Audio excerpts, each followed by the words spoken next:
ন্যারেশনের মধ্যে আমাদেরকে জানতে হবে অথবা পরিবর্তন করতে হবে জাস্ট 5টা জিনিস। এই 5টা জিনিস যদি তুমি পরিবর্তন করতে পারো তাহলে হচ্ছে কি ন্যারেশন নিয়ে তোমার কোনো রকম কোনো ঝামেলা হবে না। ঠিক আছে, কি কি করতে হবে? 1 নম্বর হচ্ছে কি রিপোর্টিং ভার্ব।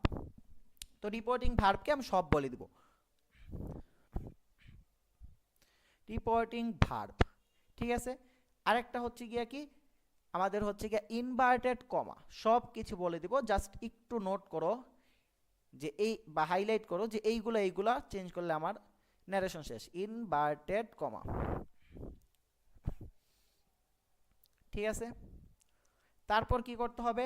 তারপর হচ্ছে গিয়ে আমার চেঞ্জ করতে হবে টেন্স, টেন্সের পরিবর্তন। অনেকে এইটা নিয়ে ঝামেলা আসো, বাট প্রবলেম নাই, দেখাই দিব। তারপর আমার চেঞ্জ করতে হবে পারসন, ঠিক আছে। অ্যান্ড লাস্টলি আমার যেই বিষয়টা চেঞ্জ করতে হবে সেটা হচ্ছে আমাদের কি সেন্টেন্স।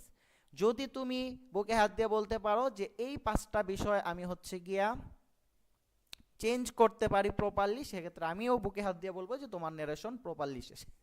এখন তুমি এটা আমার ক্লাসের মাধ্যমে সলভ করো বা অন্য যে কোনো ভাইয়ের ক্লাসের মাধ্যমে সলভ করো, একই কথা, জাস্ট এক জায়গা থেকে শিখলেই হয়েছে। ঠিক আছে, তো এখন আসো যে রিপোর্টিং ভার্ব কি, রিপোর্টিং স্পেচ কি, তারপর বা রিপোর্টিং স্পেচ লিখি নাই যেহেতু বুঝাই দিব। ইনভার্টেড কমা কি, টেন্স তো সবাই জানো, পারসন, সেন্টেন্স, এইগুলা কি, এইগুলা কিভাবে পরিবর্তন করে, এই জাস্ট টুকিটাকি বিষয়গুলা বা ইম্পর্টেন্ট যে বিষয়গুলো যেইগুলো না জানলেই নয়, এইগুলো হচ্ছে আমরা একটু কষ্ট করে দেখে নিই।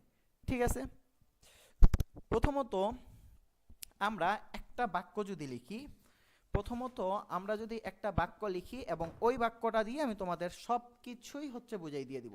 জাস্ট একটা সেন্টেন্সের মাধ্যমে আমি তোমাদের সব কিছু বুঝাই দিয়ে দিব, আর কোনো রকম কোনো ঝামেলা হবে না। ঠিক আছে, ওকে, তো চলো।